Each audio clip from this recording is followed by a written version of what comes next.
I want to take the time to talk about the art of being present. When I say being present, I mean specifically just with whatever it is that you're doing.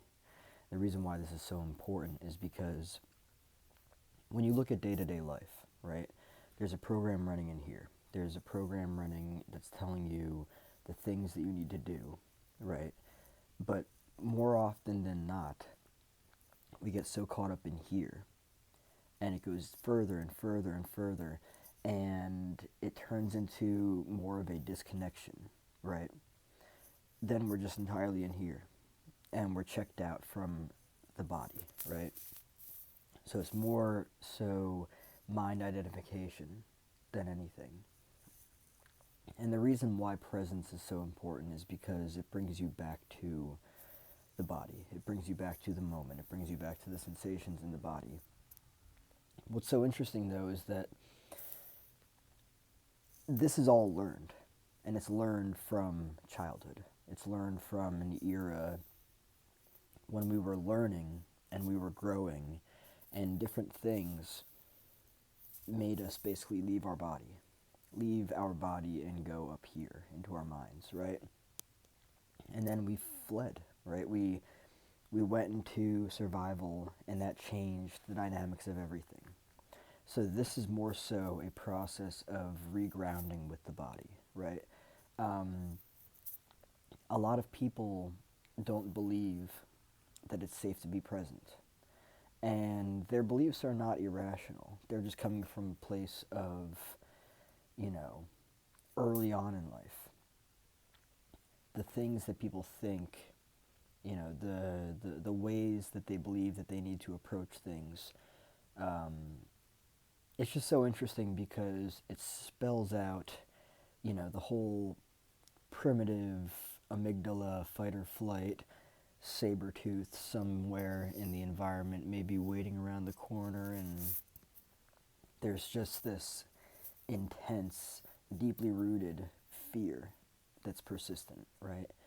And it's just waiting to pounce on whatever. It's just waiting for an example to prove that it is there and that it is relevant and that you need to listen to it.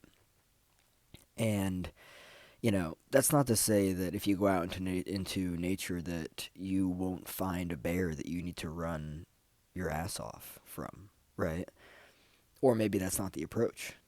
But I wouldn't argue that everybody knows that approach. But what everyone can know is presence. And they can know that in an environment where they don't have to worry about things. Now, I will say that in this day and age, things are getting crazier and crazier, right?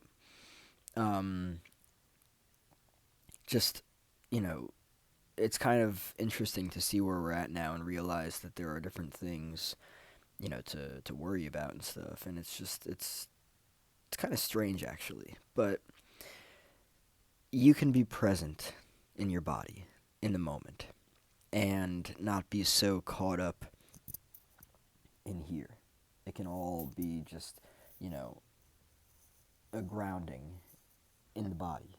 And it's very important to achieve that because the more that you stay stuck in here is the more consistent and frequently a disconnection between the mind and body is going to occur. And the more and more the mind and body become disconnected, the unhealthier any individual's experience or experiences of life become. That's just the way that it is. So, learning to reground, just giving yourself the reminder to reground, right, is very important. Now, let me just end off with this because I want to kind of like go into something that's very important, especially on behalf of this. As I'm on my journey of healing, here's what I'm recognizing. There are people that are healthy that I can attach to, and there are people that are not healthy that it's best not to attach to.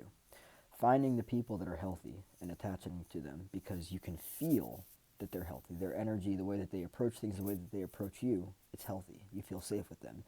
the people that are not healthy do not attach to, because they bring feelings of anxiety and unsafety and insecurity out in you.